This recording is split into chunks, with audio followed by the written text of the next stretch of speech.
the spear missed me by inches, its sharp edge burying itself into the tree trunk behind me. My breath caught as the elders' warriors closed in, their faces hard as stone. Akin, my father's voice boomed, you have defied the laws of Mbatu. You know the punishment. I, Akin, the hunter of Mbatu, was born into a tradition as old as our village itself. In Mbatu, the first son of every family was bound by law to marry a woman from the village. The elders said it was to protect our customs and preserve the strength of our community. To break this law was to invite death. My trouble began the day I met Adama, a girl from the neighboring village of Yumuk. She was not like anyone I had ever met. I had gone deep into the forest to check my traps when I saw her by the stream. She was washing calabashes, her hands moving gracefully as she sang a soft tune. Her voice was like a gentle breeze, and her smile could light up the darkest night. At first, I tried to keep my distance. I reminded myself of the law. But my heart had other plans. Each time I went hunting, I found myself drawn to the stream, hoping to catch a glimpse of her. And each time, we spoke a little more. She told me about her village, her family, her dreams. Before long, I realized I had fallen for her. Akin, this cannot end well, my friend Chokudi warned me when I told him.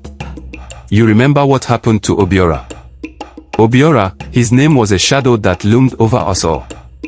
He had dared to marry a woman from another village, and the elders had made an example of him.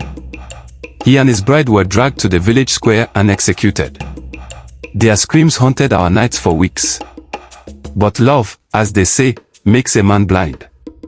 I couldn't let Adama go. We began meeting in secret, dreaming of a life where the laws of Mbatu could not reach us. One day, she whispered, we will find a place where we can be free. The village, however, is a place where secrets cannot stay hidden for long. My frequent trips to the forest had not gone unnoticed. One evening, as Adama and I sat by the stream, the warriors of Mbatu found us. Their faces were grim, their eyes full of judgment. I was dragged back to the village, my hands tied behind my back. Adama's cries echoed in my ears as they separated us. The elders convened immediately, their voices cold and unyielding. Akin, the chief elder said, you have betrayed your people and dishonored your family. The punishment for your crime is death. That night, as I lay bound in the elder's hut, my mind raced. I thought of my father's disappointment, my mother's tears. But most of all, I thought of Adama. I could not let this be the end of our story. When dawn broke, the warriors came to escort me to the square. The entire village had gathered to witness my punishment. My father stood among them, his face a mask of pain. I'm sorry, he whispered as I passed him. I nodded, understanding the weight he carried. But fate had other plans. As the warriors prepared to carry out the sentence, a commotion erupted at the edge of the square. Adama had come, flanked by warriors from her village. If you kill him, she said, her voice steady, you will have to kill me too. Her boldness stunned everyone. For a moment, there was silence. Then the chief elder raised his hand. Enough, he said. This matter has brought shame upon both villages. But more blood will not heal the wounds.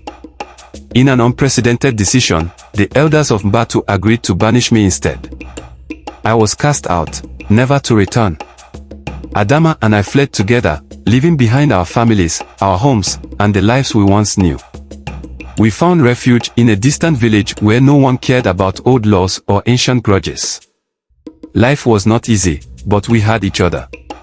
I became a hunter once more, and Adama's skills as a potter earned her respect and admiration. Even now, as I sit by the fire, watching our children play, I think of Mbatu. I think of my father, my mother, and the friends I left behind. I miss them, but I do not regret my choice. Love is a powerful force, stronger than fear, stronger than tradition. It is a force that can change a man's life and, perhaps, even the world.